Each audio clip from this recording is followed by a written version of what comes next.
তা দেখো আমাদের এখানে আমরা আগে ফার্স্টে দেখি যে দ্য ফেচ এক্সিকিউট সাইকেল। প্রথমে বুঝতে হবে যে ফেচ এক্সিকিউট সাইকেলটা হলো যে কম্পিউটারের আমরা যখন কম্পিউটারে কোনো কাজ করি, কম্পিউটার তার কাজটা কিন্তু রিডিং করো, তুমি রাইট করো, হ্যাঁ, কোনো একটা কিছু কোনো প্রসেসিং করো, সে কি করে, সে এটাকে এই কাজগুলো সে এইভাবে করে। এই তার কাজের যে সিস্টেম, সেই সিস্টেমটা হলো ফেচ, ডিকোড, এখানে একটা স্টেপ বলে নাই, ফেচের পরে হয় ডিকোড, ডিকোডের পরে এক্সিকিউট হয়। তো এইভাবে সে যেখানে ডিকোডটা লেখা আছে, তো এই সাইকেলে সে কাজগুলো করে, মানে প্রসেসিংয়ের, প্রসেসিং করার, মানে এটা হলো প্রসেসিং করার ওয়ে। প্রসেসিং যে কম্পিউটার করে সে এই ওয়েতে, এই টেকনিকে করে। The full name for this is the fetch decode, যেখানে লিখেছে fetch decode and execute cycle.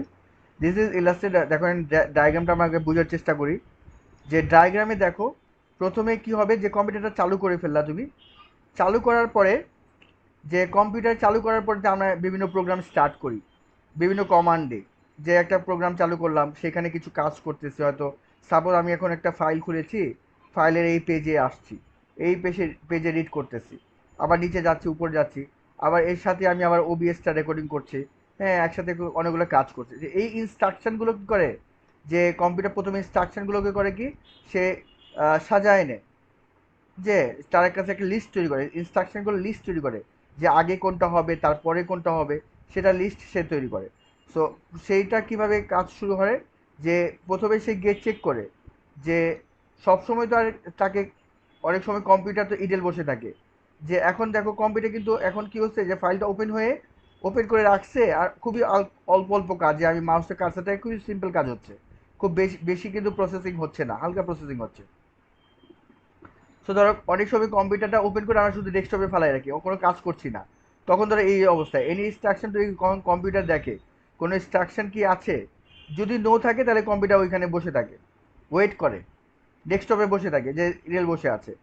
যেই তুমি একটা ইনস্ট্রাকশন দিলা, তখন সে দেখে কি, সে চেক করতে থাকে, তো দেখে এনি ইনস্ট্রাকশন টু এক্সিকিউট, যখন হ্যাঁ, তখন পরে ইয়েস, ইনস্ট্রাকশন আছে, যখন এটা ইয়েস হয় তখন সে করে কি, ইনস্ট্রাকশনটা সে ফেচ করে, যে ইনস্ট্রাকশনটা ইনপুট আউটপুট ডিভাইস, ইনপুট ডিভাইসের মাধ্যমে সেটা চলে আসে, সেটা প্রসেসরের কাছে চলে আসে। সো এই ইনপুট আউটপুট ডিভাইস থেকে ফেচ করে নিয়ে আসতে হয়, ফেচ করে মানে ওইখান থেকে ইনস্ট্রাকশনটাকে সে নিয়ে আসা, যে প্রসেসিং করার জন্য সিপিইউতে নিয়ে আসা, এই কাজটা সে করে, ইনস্ট্রাকশনটাকে সে নিয়ে আসলো। তারপরে ইনস্ট্রাকশনটাকে নিয়ে আসার পরে ইনস্ট্রাকশনটা ধরো দেখা গেছে ইনস্ট্রাকশনটা, সেই কমান্ডটা রান করার জন্য তাকে কয়েকটা কাজ করতে হবে, সেটার মধ্যে দেখা গেছে ওই ইনস্ট্রাকশনটা, ওই কমান্ডটা রান করার জন্য কয়েকটা কাজ করতে হবে, হয়তো তাকে কন্ট্রোল প্যানেলে কাজ করতে হবে, অ্যাথমেটিক লজিকে, লজিক ইউনিটে কাজ করা লাগবে, 3-4টা কাজ করা লাগবে ওই পার্টিকুলার কমান্ডটা এক্সিকিউট করার জন্য। তাকে ওই কমান্ডটাকে সে ভেঙে ফেলে, যে ওইটার মধ্যে কয়টা টাস্ক আছে করতে হবে। হ্যাঁ, সাপোজ তুমি দিছো যে এই একটা, যে প্লে করছো, একটা মুভি প্লে করছো, তখন সেই মুভি প্লে করার যে ইনস্ট্রাকশনগুলো, কমান্ডগুলো, সে 3-4টা কমান্ডে ভেঙে ফেলবে। এটাই হলো ডিকোড করা। যে আমরা তো অলরেডি শিখেছি, যে ধরো ওই যে আমরা ফার্স্ট চ্যাপ্টারে শিখেছি, যে প্রোগ্রামিংয়ের চ্যাপ্টারে, যে এক একটা ইনস্ট্রাকশনে অনেকগুলো স্টেপ থাকে, যেমন ওই যে গাড়ির চাকা চেঞ্জ করার যে স্টেপগুলো, 6-7টা স্টেপ আছে। হ্যাঁ, ওই সাপোজ মনে করো ওই কমান্ডটা নিয়ে এসে ওই ওই স্টেপগুলো সে কী করলো, যে সাজায় ফেললো, হ্যাঁ, একের পর এক স্টেপ সাজায়, এইটাই হলো ডিকোড, ডিকোড দ্য ইনস্ট্রাকশন। তারপর এক্সিকিউট ইনস্ট্রাকশন, তখন করে কি, যে ইনস্ট্রাকশনগুলো সে ভেঙে ফেলছে না, 1 থেকে 4 বা 1 থেকে 6 বা 1 থেকে 8, তখন সে করে কি, একটা একটা করে সে কী করে, প্রসেস করে, একটা একটা করে এক্সিকিউট করে। এক্সিকিউট করে মানে ওটাকে, ওটাকে কমপ্লিট করা, ওটাকে শেষ করা, ফিনিশ করা, হ্যাঁ, ওটাকে সে এক্সিকিউট করে। এক্সিকিউট করার পরে সে যখন ওই কমান্ডটা কাজ করে ফেলে, করে ফেলার পর সে আবার যায়, যায় কাজটা করে আর যায় দেখে any interrupt to be processed, যে এই ইনস্ট্রাকশনটা যখন এক্সিকিউট হয়ে গেল, তখন দেখে কোনো ইউজার কি তাকে কোনো ইন্টারাপ্ট সিগন্যাল দিয়েছে, কোনো ইন্টারাপ্ট করেছে, যে কোনো কিছু পাঠাইছে করার জন্য। যদি ইন্টারাপ্ট থাকে তাহলে সে চলে যায়, যে এই প্রসেসিংয়ের করার মাঝখানেই সে কিন্তু চেক করতে থাকে, চেক করে না, জাস্ট সাপোজ ইন্টারাপ্ট দিছো, তখন সে করে কি, এক্সিকিউশনটা রেখে এসে ইন্টারাপ্ট যদি পেয়ে যায়, তখন সে করে কি, সে চলে আসে এখানে, ইয়েস পাইছে, যে transfer control to interrupt handling program, যে তখন ইন্টারাপ্টগুলো কিন্তু, ইন্টারাপ্ট যে যখন আসে, তখন ইন্টারাপ্ট কিন্তু বিভিন্ন রকমের ইন্টারাপ্ট হ্যান্ডেলার আছে। ইনপুট আউটপুট ইন্টারাপ্ট হ্যান্ডেলার আছে, প্রসেস আরও অনেকগুলো আছে, নাম মনে পড়ছে না, এরকম অনেকগুলো বিভিন্ন টাইপের ইন্টারাপ্ট হ্যান্ডেলার আছে। তো পার্টিকুলার তুমি কোন ইন্টারাপ্টটা দিয়েছো, সেই ওই ইন্টারাপ্ট যে ইন্টারাপ্টটা দিয়েছো ওই ইন্টারাপ্ট হ্যান্ডেলারকে সে প্রোগ্রামের কন্ট্রোলটা দিয়ে দেয়। তখন ওই ইন্টারাপ্ট হ্যান্ডেলার করে কি, যে যে এক্সিকিউশনটা আছে সেটাকে টেম্পোরারি একটু আটকায় রাখে, টেম্পোরারি পজ পজ করে রাখে, পজ করে সে ওই কাজটাকে সে কমপ্লিট করে। ওই কাজটা কমপ্লিট করে সে আবার কোথায় চলে যায়, আবার তোমার হয়তো এই কাজটা শেষ হয়ে গেছিলো, আর যদি শেষ না হয় তাহলে এখানে তো এখান থেকে আবার চলে আসবে, অথবা এটা শেষ হয়ে গেছিলো, মনে করি এটা শেষ হয়ে এখানে আসছিল, এখানে আসছিল শেষ করার পরে তারপরে সে করে কি, যখন ইন্টারাপ্টটাকে হ্যান্ডেল করলো সে এখান থেকে চলে গেল ডিরেক্ট। তারপরে সে আবার গিয়ে দেখবে নতুন ইনস্ট্রাকশন খুঁজবে, যদি আবার ইনস্ট্রাকশন আবার এভাবে করতে থাকবে। তাহলে এই হলো আমাদের ফেচ এক্সিকিউট সাইকেলটা, মেইনলি এভাবে কাজ করে। এবারে if you assume that program is already running, then the program counter will already hold the address of the next instruction in a fetch stage. The following step will now happen. যে যে programme, মনে করো তুমি একটা program run করতেছে, the program counter will already hold the address of next instruction. এখন program counter যে আমাদের রেজিস্টারটা, সেই রেজিস্টারে কিন্তু ইনস্ট্রাকশনগুলোর সে ক্যারি করে, যে প্রোগ্রাম কাউন্টারে যে তোমার ইনস্ট্রাকশনগুলো যে কম্পিউটারকে করা লাগবে, যে কাজগুলো করা লাগবে সেগুলো কিন্তু কিউ আকারে সাজানো থাকে, যে আগে এটা হবে, তারপরে এটা, তারপরে এটা। সো কী করে, যে একটা প্রোগ্রাম রান করছে তার পরের যে প্রোগ্রামটা করতে হবে সেটা কিন্তু প্রোগ্রাম কাউন্টারের কাছে থাকে। তাহলে সে করে কি, যে প্রোগ্রামটা রান করতেছে ওইটা রান অবস্থায় সে করে কি, যে প্রোগ্রাম কাউন্টার থেকে তার পরের ইনস্ট্রাকশনটাকে সে জেনে নেয়, তার পরের কমান্ডটা কি আছে। স্যার হ্যাঁ বলো। স্যার প্রোগ্রাম কাউন্টারে কি স্যার পরের ইনস্ট্রাকশনের স্যার অ্যাড্রেসটা থাকে স্যার, নাকি ইনস্ট্রাকশনটাই থাকে? না, অ্যাড্রেসটা থাকে, ইনস্ট্রাকশন থাকে না, অ্যাড্রেসটা অ্যাড্রেসটা থাকে। থাকে, মানে আর ওই ইনস্ট্রাকশনটা কোথা থেকে নিয়ে আসতে হবে সেটা অ্যাড্রেসটা থাকে, তাই তো স্যার? অ্যাড্রেসটা থাকে। দেখো এখানে দেখো, আচ্ছা দিস অ্যাড, এই যে দেখো এখানে অ্যাড্রেসের কথা বলছো, দিস অ্যাড্রেস যেটা প্রোগ্রাম কাউন্টারে ছিল, this address in the program counter is transferred within the CPU to the MAR. তখন যে এই অ্যাড্রেসটা কোথায় চলে যায়, অ্যাড্রেসটা চলে যায় সিপিইউর এমএআরে। এমএআর কিন্তু সিপিইউর মধ্যে আছে, সিপিইউ তো প্রোগ্রাম কাউন্টারও তো সিপিইউর মধ্যেই আছে। রেজিস্টারগুলো তো আমরা ডায়াগ্রামে আগে দেখেছি না, রেজিস্টারগুলো কোথায় থাকে, সবগুলো কিন্তু সিপিইউর মধ্যে থাকে, ঠিক আছে? বুঝো নাই? রেজিস্টারগুলো কোথায় থাকে, সিপিইউর মধ্যে থাকে না? জি স্যার, জি স্যার। হ্যাঁ।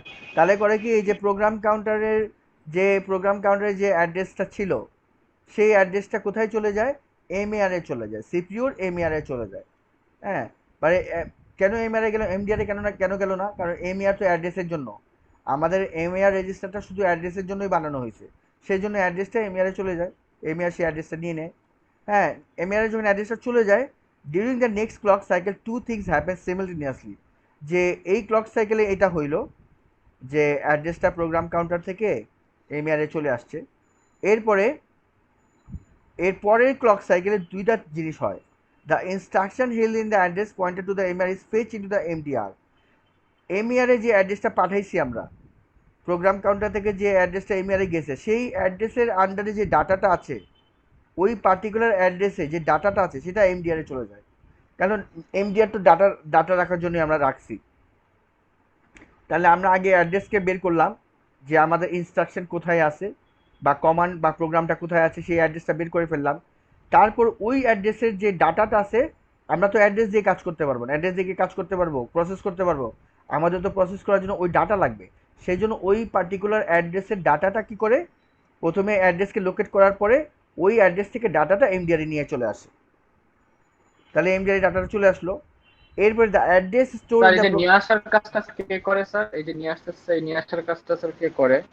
এইটা নিয়ে আসার কাজ হলো তোমার, এটা এটা এটা হলো যে এটা এটা হলো এই প্রসেসিংয়ের একটা অংশ। হ্যাঁ, যখন তুমি এই যে এটা প্রসেসিং হচ্ছে না, তখন কিন্তু এই যে প্রোগ্রাম কাউন্টার থেকে তোমার এমইআরে যাচ্ছে অ্যাড্রেস, এমইআরে যখন অ্যাড্রেস চলে আসে তখন ডেটা, এটা সব কন্ট্রোল ইউনিট কিন্তু এগুলোকে ইয়ে করে আর কি, কন্ট্রোল ইউনিট এগুলোকে আচ্ছা কন্ট্রোল স্যার, করে। আর স্যার ডেটাটা কি স্যার ডেটা বাস দিয়ে আসে, রাইট স্যার?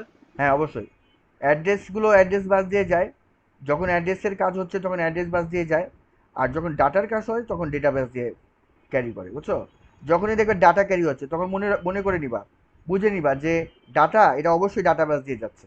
আর যতক্ষণ দেখবে এই অ্যাড্রেস অ্যাড্রেস অ্যাড্রেস বলছে, সব অ্যাড্রেসের কথা কিন্তু অ্যাড্রেস বাস দিয়ে হচ্ছে, অ্যাড্রেসের কাজগুলো অ্যাড্রেস বাস দিয়ে হচ্ছে, ঠিক আছে? তারপরে দেখো, the address institute of programme is increment, তাহলে দুইটা কাজ হলো, যে তোমার ওই পার্টিকুলার অ্যাড্রেসের ডাটাটা চলে আসছে এমডিআরে, আর ওই প্রোগ্রাম কাউন্টারে তো তোমার লিস্ট আছে যে কি কি কমান্ড সে রান করবে। তাহলে প্রথম কমান্ডটা তো সে পাঠাই দিল, প্রথম কমান্ডের ডাটাগুলো, ডাটা সে চলে আসছে, হ্যাঁ এমডিআরে ডাটাটা চলে আসছে, হ্যাঁ এমডিআর চলে আসার পর প্রোগ্রাম কাউন্টার হয় কি, প্রোগ্রাম কাউন্টার তারপর ইনস্ট্রাকশনে চলে যায়, ইনক্রিমেন্ট করে, যে সে এক নম্বরে থাকে দুইয়ে চলে যায়, দুইয়ে থাকলে তিনে চলে যায়, মানে এক করে ইনক্রিমেন্ট হয়ে যায়, বুঝতে পারছো? জি স্যার। হ্যাঁ, যে প্রোগ্রাম কাউন্টার যদি এক নাম্বার ইনস্ট্রাকশনে থাকে তাহলে সে দুইতে চলে যাবে, দুইতে থাকলে তিনে চলে, এভাবে ইনক্রিমেন্ট করে। তাহলে এভাবে দুইটা কাজ হইলো, এই ক্লক সাইকেলে দুইটা কাজ হইলো আমাদের। তারপরে the instruction is stored in the MDR, এমডিআরে কিন্তু জাস্ট টেম্পোরারি ইনস্ট্রাকশনটাকে আমি স্টোর করি, প্রসেসিং কিন্তু এখানে হয় না, ঠিক আছে? সেহেতু কি হয়, দ্য ইনস্ট্রাকশন যেটা এখন এমডিআরে আমরা নিয়ে আসছি, the instruction is stored in the MDR transfer within the CPU to the CIR, তখন আমাকে এটাকে কোথায় পাঠাইতে হয়, ফাইনালি, ফাইনালি ডেটাগুলো যে আমরা এমডিআরে আনলাম সেই ডেটাগুলোকে আমাকে সিআইআরে পাঠাতে হয়, কারেন্ট ইনস্ট্রাকশন রেজিস্টার, সেখানে পাঠাতে হয়। হ্যাঁ, সেখানে যে স্যার, সে কিন্তু, হ্যাঁ বলো। স্যার এখানে তো বলতেছে স্যার ইনস্ট্রাকশনটা স্যার এমডিআর আছে স্যার, বাট স্যার আমরা তো এমডিআর এর ডেটাটা নিয়ে যাই না স্যার, তো ইনস্ট্রাকশনটা কি স্যার ডেটা? হ্যাঁ, এখানে এটা ডেটা ইনস্ট্রাকশন দুইটাই হতে পারে। তুমি ধরো, তুমি ধরো এই যে ও আচ্ছা আচ্ছা। ধরো তুমি একটা কমান্ড দিছো যে তুমি দুইটার নাম্বারকে যোগ করবা, তাহলে দুইটার নাম্বারকে যোগ করবা, তো যোগ যে করা এটা হলো একটা কমান্ড, যোগ করবে এটা কমান্ড, আর দুইটার নাম্বার যে দিবা সেটা তো ডাটা, তো কমান্ড ডাটা সবই কিন্তু এমডিআরে চলে যায়। হ্যাঁ, এমডিআরে কমান্ডও যায়, ডাটাও যায়, সেই কমান্ড আর ডেটা সে কোথায় পাঠায়, তারপরে সে সিআইআর পাঠায় দেয়, কমান্ড সহ ডেটা সহ সিআইআর পাঠায় দেয়। There two points to note here, এখানে দেখো ওরা দুইটা পয়েন্ট বলেছে, যে সিআইআর যখন চলে আসলো, the clock cycle is the one control is the clock cycle is the one controlled by the system clock, which will have settings that allow one data transfer from memory to take place in the time defined for one cycle. তো মানে বলতেছে যে clock সাইকেলে, একটা clock সাইকেলে one data transfer, মানে ধরো এই যে আমাদের যে কিউ যে বানাইছে, আমাদের যে প্রোগ্রাম কাউন্টারে যে কিউটা আছে, সেটার একটা একটা ইনস্ট্রাকশন সে এক ক্লক সাইকেলে পাঠাইতে পারে। হ্যাঁ, এক ক্লক সাইকেলে সে এক ওয়ান সেট ডাটা পাঠাতে পারে, ঠিক আছে? The clock cycle is the one control by the system clock which will have setting that allow one data transfer from to take place in the time defined by one cycle, one সাইকেলে সে এক set data পাঠাতে পারে। In the final step, the program counter is incremented by 1, এই যে আমরা তো already বললাম যে প্রোগ্রাম কাউন্টারকে আমরা ইনক্রিমেন্ট করে দিয়েছি। However, the instruction just loaded might be a jump instruction. In this case, the program counter contents will have to be updated in accordance with the jump condition. This can only happen after the instruction has been decoded. যে ধরো তুমি একটা programme, একটা ইয়ে করেছো, যে programme load করেছো, প্রোগ্রামটা চলে আসছে, তো একটা প্রোগ্রাম সে পরে যে ইনস্ট্রাকশনটা আছে সে জাম্প প্রোগ্রাম আছে, জাম্প প্রোগ্রামটা দেখা গেছে যে সে আবার একদম ডিরেক্ট প্রথমে চলে যাবে, একদম প্রোগ্রামের ফার্স্ট বিগিনিংয়ে চলে যাবে, জাম্প দেওয়া আছে। তো সেইভাবে একে জাম্প হয় বা যেভাবে হোক সেভাবেই সে প্রোগ্রাম কাউন্টারকে ম্যানেজ করে, যে প্রোগ্রাম কাউন্টারকে ইনক্রিমেন্ট করতে হবে, জাম্প হলেও তো ইনক্রিমেন্ট করতে হবে, যে পরের ইনস্ট্রাকশনে তো সে চলে গেছে না, তো সেভাবে সেটাকে হ্যান্ডেল করতে হয়, সেটা সে করে আর কি। However, the instruction just loaded might be a jump instruction. In this case, the program counter contents will have to be updated, যে জাম্প প্রোগ্রাম হোক আর যেই প্রোগ্রাম হোক, যেহেতু প্রোগ্রামটা আসছে এসেই বলছে যে তোমাকে বলেছে জাম্প করে একদম একদম বিগিনিংয়ে চলে যাও। বিগিনিং মানে বললো কি যে তোমাকে সাপোজ এখানে ফেচ করছো, ফেচ করার মধ্যেই দেখছো কি যে ইনস্ট্রাকশনে বলে দিয়েছে আবার বিগিনিংয়ে চলে যাও, তাহলে বিগিনিংয়ে যাবে, ইনক্রিমেন্ট তো পরে আসে, কিন্তু সেভাবে ইনক্রিমেন্টের তো স্টেজে সে আসে নাই, ইনক্রিমেন্টের স্টেজে তো সে আসে নাই, সেই জন্য তাকে ইনক্রিমেন্টটা ওইভাবে ম্যানেজ করতে হবে, যে তার তো পরবর্তী ইনস্ট্রাকশনে ঢোকার পরেই জাম্প করে গেছে, সেজন্য ওই জাম্প হলেও তাকে যাতে ইনক্রিমেন্টটা হয় সেভাবে ম্যানেজ করে ফেলে। In this case, the program counter contents will have to be updated in accordance with the jump condition. This can only happen after the instruction has been decoded. মানে এইটাও তখন করতে পারে না, যে যেহেতু জাম্প হয়ে গেছে সে তো নিচে যাইতেই পারে নাই, যে যে ইনস্ট্রাকশনটাকে যে ইনক্রিমেন্ট করবে ওই স্টেপে তো যাইতেই পারে নাই। কিন্তু এইটা করে কি, এটা সে তখন করতে পারলো না, কিন্তু সে করবে কখন, যখন সেটাকে ডিকোড করবে। ওই জাম্প করার পর তো আলটিমেটলি সেটা একশো না একশো ডিকোড হবেই, ডিকোড হবে না, জাম্প করেই গেছে আগে, কিন্তু তো পরে ঘুরে ফিরে তো ডিকোড করতে হবেই। যখন সে ডিকোড হবে তখন সেটাকে সে ইনক্রিমেন্ট করে দিবে, এটাই আমরা এখানে বুঝলাম। এত in the above in the decode stage, the instruction stored in the CI is received as input by the circuitry within the control unit. Depending on the type of instruction, the control unit will send signal to the appropriate component so that the execute stage can begin. যে এখন যে ইনস্ট্রাকশনগুলো তোমার current instruction রেজিস্টারে আসলো তখন সে decode করে ফেললো। হ্যাঁ, এখন ইনস্ট্রাকশনে কি থাকে অ্যাকচুয়ালি, ইনস্ট্রাকশনে থাকে যে সেই কম্পিউটারে বিভিন্ন ডিভাইসকে চালাইতে হবে। ধরো হার্ড ড্রাইভ থেকে কিছু প্রোগ্রাম চালু করতে হতে পারে। হ্যাঁ, ধরো তোমার যে ধরো পাইথন প্রোগ্রাম চালু করতে হতে পারে। ধরো তোমার যে ধরো কিবোর্ড থেকে কমান্ড লাগবে, কিবোর্ড থেকে কিছু টাইপ করা লাগতে পারে। হ্যাঁ, হয়তো বললো কিবোর্ড থেকে একটা ইনপুট দেওয়া লাগবে। হ্যাঁ, বিভিন্ন রকমের জিনিস থাকতে পারে।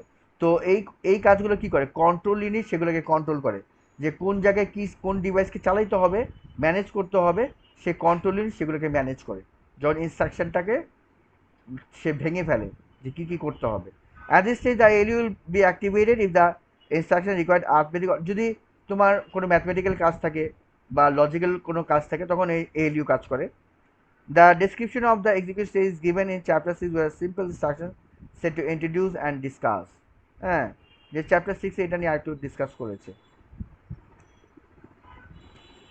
তাহলে দেখো এখানে এই আমরা যে শিখলাম, হ্যাঁ, যে এখন ফেজ ডিকোড এক্সিকিউট নিয়ে পড়লাম, ওই কাজগুলোই কিন্তু এখানে সিম্পল ডায়াগ্রামে দেখাইছে। তুমি দেখো মনে আমরা একটু পড়ি এখান থেকে, তাহলে বলে বলি যে operations involving registers can be described by register transfer notation. A simple example of this is a representation of the fetch stage of the fetch execute, এই যে fetch execute cycle কিভাবে হচ্ছে। প্রথমে দেখো আমরা মনে করো যে আমরা কি করেছিলাম, প্রোগ্রাম কাউন্টারে সব থাকে না, প্রোগ্রাম কাউন্টারে সব লিস্ট থাকে না অ্যাড্রেসগুলো, তাহলে প্রোগ্রাম কাউন্টার থেকে এমআরে গিয়েছিল, মনে পড়তেছে দেখো তো আমরা যে একটু আগে এক্সপ্লেইন করলাম। জি স্যার, জি স্যার। প্রোগ্রাম কাউন্টার থেকে এমআর এর অ্যাড্রেসটা চলে গেছিল, প্রথমে এই কাজটা হলো। তারপরে কি হলো, তারপরে আমরা এমআর এর যে অ্যাড্রেসটা যে আমরা লোকেট করেছি সেই অ্যাড্রেসের যে ডাটাটা আছে সেই ডাটাটা এমডিআর এ পাঠিয়ে দিলাম। এটা পরে কাজ হয়েছিল না, তখন এই ওইখানে বলছে একসাথে ওই ক্লক সাইকেলে একসাথে দুইটা কাজ হয়, ডাটাটাও পাঠিয়ে দেয় এমডিআর এ প্লাস প্রোগ্রাম কাউন্টারকে ইনক্রিমেন্ট করে। ইনক্রিমেন্ট করে, তারপরের ইনস্ট্রাকশনের পাঠিয়ে দেয়, যে এই ইনস্ট্রাকশনটার কাজ হয়ে গেছে, তারপরে ইনস্ট্রাকশন তাকে পাঠিয়ে দেয়। পাঠিয়ে দেওয়ার পরে ফাইনালি কী হয়, যে এমডিআরে যে ডাটাটা আসছে বা ইনস্ট্রাকশনটা আসছে সেটাকে কারেন্ট ইনস্ট্রাকশন রেজিস্টারে পাঠিয়ে দেয়, তখন সেখানে সেটা এক্সিকিউট হয়। এইভাবে যে আমরা যে এতগুলো সব কিছু কিন্তু দেখছো এখানে কিন্তু পুরাটা টপিক যে আমরা 3 পেজ পড়লাম, 3 পেজে কিন্তু আমরা পুরো এই জিনিসটাই পড়ছি, আমরা কিন্তু এই জিনিসটাই পড়তেছি যে এই ফেজ ডিকোড এক্সিকিউট বলো, তারপর তোমার বলো যে অনেকটা স্যার রিপিটিটিভ হচ্ছে স্যার। হ্যাঁ, মানে মেইন কাজ হলো তোমার একদম এইটা মাথায় ঢুকাই নিবা। ও লেভেলে আমরা এটা নিয়ে আর্কিটেকচার পড়েছিলাম, এটা ছিল, কিন্তু আমরা অত চাপ দেইনি এই জিনিসটা নিয়ে। যে এই লেভেলে তোমাদের একদম বুঝে নিতে হবে যে কম্পিউটার প্রথমেই কাজ শুরু করে প্রোগ্রাম কাউন্টার থেকে, প্রোগ্রাম কাউন্টার রেজিস্টার থেকে কাজ শুরু হয়। সেখানে সব ইনস্ট্রাকশনের লিস্ট থাকে, যে লিস্ট একদম একবারে থাকে এটা না, লিস্টগুলো ওইখানে যেতে থাকে। তুমি তো কম্পিউটার চালানোর পরে কন্টিনিউ কিছু না কিছু করতে আসো, কিছু না কিছু কমান্ড চালু করতেছো, তখন করে কি লিস্টগুলোর মধ্যে সে সাপোজ 10টা আছে, সে তুমি নতুন কিছু দিলে না, সে 11 নম্বরে চলে যায়, আবার কিছু কমান্ড এটা 12তে চলে যায়, এভাবে সে লিস্ট বানাইতেই থাকে, কন্টিনিউ প্রোগ্রাম কাউন্টারে লিস্ট তৈরি হতে থাকে। আর সে করে কি একটা একটা করে ইনস্ট্রাকশন ইমেলে পাঠাতে থাকে, ইনক্রিমেন্ট হতে থাকে আর এক্সিকিউট হতে থাকে, এইভাবে কাজ হতে থাকে। তাহলে দেখো in register transfer notation, the basic format for an individual data transfer is similar to the for variable assignment. যে কি বললো, individual transfer notation the basic format for an individual data transfer is similar to the for variable assignment. যে ফরের যে আমাদের for লুপটা আছে না, for লুপের সাথে কম্পেয়ার করেছে। হ্যাঁ, যে ইন্ডিভিজুয়াল যে ডাটা ট্রান্সফারটা আছে সেটা ফর লুপের মতো, যেটা ফিক্স করে দিই আমরা সেটার মতো। আরেকটু পড়ি, the first item is in the destination, the first item is the destination for the data. Here the appropriate abbreviation is used to identify the particular register. To the right of the arrow, এই যে এখানে এটাকে বলছি আর কি, to the right of the arrow showing the transmission of the data is the definition of this data. In this definition, the square bracket around a register abbreviation shows that the contents of the register being moved. হ্যাঁ, যে এই কন্টেন্টটা এখান থেকে moved হয়েছে, যে bracket যে দিয়েছে না, যে স্কোয়ার ব্র্যাকেট যে দিয়েছে সেটা দিয়ে বোঝাচ্ছে যে কন্টেন্ট মুভ করেছি আমরা।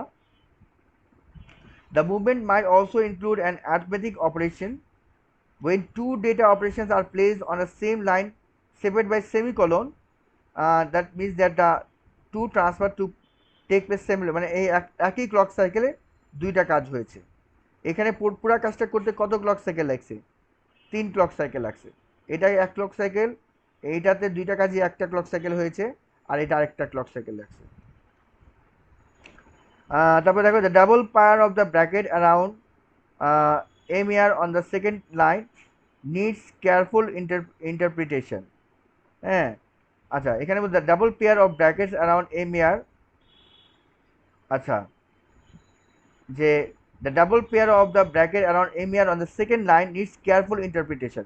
যে এখানে যে ইন্টারপ্রিটেশন মানে কি, যে যে তোমাকে ট্রান্সলেট করা, যে ট্রান্সলেট করা বা ইন্টারপ্রেট করা, ওটাকে যে কম্পিউটারকে বুঝাই দেওয়া, কম্পিউটারের ল্যাঙ্গুয়েজে বুঝাই দেওয়া, যে এখানে তাকে কেয়ারফুলি ইন্টারপ্রেট করতে হবে, বুঝছো? আর এটা হলো হচ্ছে মুভমেন্ট, আগের যেটা ছিল এটা মুভমেন্টের কথা, আগেরটা এটাকে মুভমেন্টের কথা বলেছে। The content of the MER is an address, it is the content of the address which is being transferred to the MDR. হ্যাঁ, যে অ্যাড্রেসের ডেটাটা আছে সেটা MDR এ চলে যাবে। তারপর দেখো এখানে কি বলছে আমাদের, এরপরে ইন্টারাপ্ট হ্যান্ডলিং।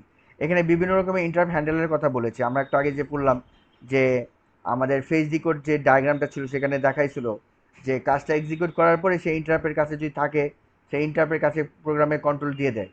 হ্যাঁ, কন্ট্রোলটা দিয়ে দেয়, তখন কন্ট্রোলগুলো কীভাবে হয়, যে বিভিন্ন রকমের ইন্টারাপ্ট আছে, যে fatal error in program, hardware fault, যে রকমের ইন্টারাপ্ট তোমার হতে পারে, সেই ইন্টারাপ্টের কাছে প্রোগ্রামের কন্ট্রোল চলে যায়। আর need for input output processing to begin, user interaction আর টাইমার সিগন্যাল। তো এরকম ইন্টারাপ্ট হতে পারে। তো এগুলো অ্যাকচুয়ালি আমরা এখন দেখি। Interrupts are handled by a number of different mechanisms, but there are some clear overriding principles. Each different interrupt needs to be handled appropriately. যে বিভিন্ন ইন্টারাপ্ট কিন্তু বিভিন্ন রকমের প্রসেসিং আছে। সো পার্টিকুলার যে ইন্টারাপ্টটা হয়েছে সেই ইন্টারাপ্ট হ্যান্ডেলারই কিন্তু তাকে হ্যান্ডেল করবে। হ্যাঁ, তাকে ডিফারেন্টভাবে তাকে তার মতো করে তাকে হ্যান্ডেল করতে হবে। Different interrupts might have different priorities. Therefore the processor must have a means of identifying the type of interrupt. যে তোমার ধরো প্রায়োরিটি আছে, কোনো ইন্টারাপ্টের প্রায়োরিটি বেশি, কোনো ইন্টারাপ্টের প্রায়োরিটি কম, তো সেই প্রায়োরিটির উপর ডিপেন্ড করে সে প্রসেসর ইন্টারাপ্টটাকে হ্যান্ডেল করবে। One way is to have an interrupt register in the CPU that works like the status register, with each individual bit of operating as a flag for a specific type of interrupt. যে কি বললো এখানে, one way is to have an interrupt register, মানে তোমাকে একটা interrupt হ্যান্ডেলের একটা way হইলো, যে একটা উপায় হইলো যে তোমাকে ইন্টারাপ্ট রেজিস্টার থাকতে পারে, সিপিইউতে একটা ইন্টারাপ্ট রেজিস্টার থাকতে পারে, যে করবে কি, যে যেখানে ইন্টারাপ্টটাকে হ্যান্ডেল করার জন্য সে কাজ করবে, যে works like the status register. এই ইন্টারাপ্ট রেজিস্টারটা স্ট্যাটাস রেজিস্টারের মতো কাজ করবে, with each individual bit operating as a flag for specific type of interrupt. যে এখানে ফ্ল্যাগের মতো কাজ করে। ফ্ল্যাগ হলো এমন একটা জিনিস, যে ফ্ল্যাগ হলো আমাদের একটা হলো টুল, মানে একটা একটা টুল আমরা ইউজ করি প্রোগ্রামিংয়ের মধ্যে, যে ফ্ল্যাগ হলো যে আমাদের প্রোগ্রামিংয়ের মধ্যে দেখা গেছে যে একটা প্রসেস করতেছি, তো ওই প্রসেসের মধ্যে দেখা গেছে কিছু কন্ডিশন আছে, যে কন্ডিশনগুলো দেখা গেছে ডিপেন্ড করবে ইউজারের ইনপুটের উপর ডিপেন্ড করবে। ইউজারের ইনপুট যখন ট্রু হবে সেটা প্রসেস হবে, ইউজারের ইনপুট যদি ফলস হবে সেটা প্রসেস হবে না। তখন এই যে প্রসেস যে হবে, যে কতবার প্রসেস হইলো কতবার প্রসেস হইলো না, সেটা হিসাবগুলো রাখার জন্য একটা একটা টুল ইউজ করি আমরা, ফ্ল্যাগ বলে এটাকে। ফ্ল্যাগে করবো কি, ফ্ল্যাগে আমরা দিয়ে দিব যে বুলিয়ান একটা ডাটা বা নাম্বারিং করে দিব স্যার যে, হ্যাঁ বলো। স্যার ফ্ল্যাগ কি হচ্ছে একটা নোটেশন টাইপের কাজ করে স্যার, যে এই স্যার ফর এক্সাম্পল আমার ডেটা ওভারফ্লো হচ্ছে, স্যার ওভারফ্লো ফ্ল্যাগটা হচ্ছে যদি স্যার শো করে, তার মানে আমি বুঝবো, ইউজার বুঝবে যে হ্যাঁ এখানে ডেটা ওভারফ্লো হচ্ছে, হ্যাঁ, স্যার এটাকে একটা একটা নোটেশন বা সিম্বল একটা হিসেবে কাজ নোটেশন, করে। একটা নোটিফিকেশন যে তোমার ওকে স্যার। প্রোগ্রামটার মধ্যে তুমি হয়তো দেখতে চাও যে সাপোজ তোমার প্রোগ্রামে কয়টা এরর হইলো, সেই এররের হিসাব নিতে ফ্ল্যাগের মধ্যে সেই এররের হিসাব থাকতে পারে। হ্যাঁ, তাই সে তোমাকে আফটার দ্য এক্সিকিউশন তোমাকে নোটিফাই করবে যে এটা 3 বার ফ্ল্যাগ হয়েছিল। অথবা তুমি কোনো প্রসেসিং, সেই প্রসেসিংয়ের মধ্যে তোমার জানতে চাও সেই সেই কতবার প্রসেস হয়েছে, সেই প্রসেসে কতবার হয়েছে সেটাও আবার ফ্ল্যাগ দিয়ে জানা যায়। যে এটা নিয়ে আমরা আরও প্রোগ্রাম যখন করব তখন ফ্ল্যাগটা জেনে রাখো যে এটা মানে আমরা হিসাব করি আর কি, কাউন্টারের মতো, এটা একটা কাউন্টারের মতো। তারপর দেখো as a flow chart in figure shows the existence of an interrupt is only detected at the end of fetch এই যে একটা আগে যে বললাম যে আমরা যে ডায়াগ্রাম দেখেছিলাম, ডায়াগ্রামে দেখাইছি কোথায় যে ইন্টারাপ্টটা এক্সিকিউটের পরে একদম নিচেই ছিল না, জি sir.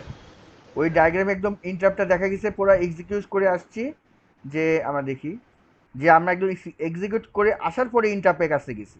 Interrupt handle by number of different mechanism but there some, আচ্ছা, as the flow chart in figure 5.3 shows the existence of interrupt is only detected at the end of the fetch execute cycle. This allows the current program to be interrupted and left in a defined state which can be returned to later. Interrupt is handled by the following steps.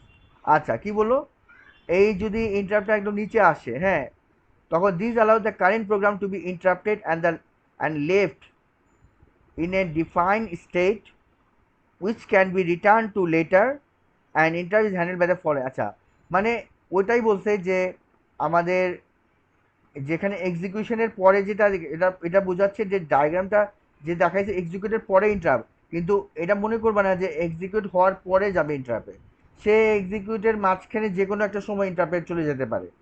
ধরো উপরের কাজটা পুরো complete না হওয়ার আগেই কিন্তু interrupt হয়ে যেতে পারে।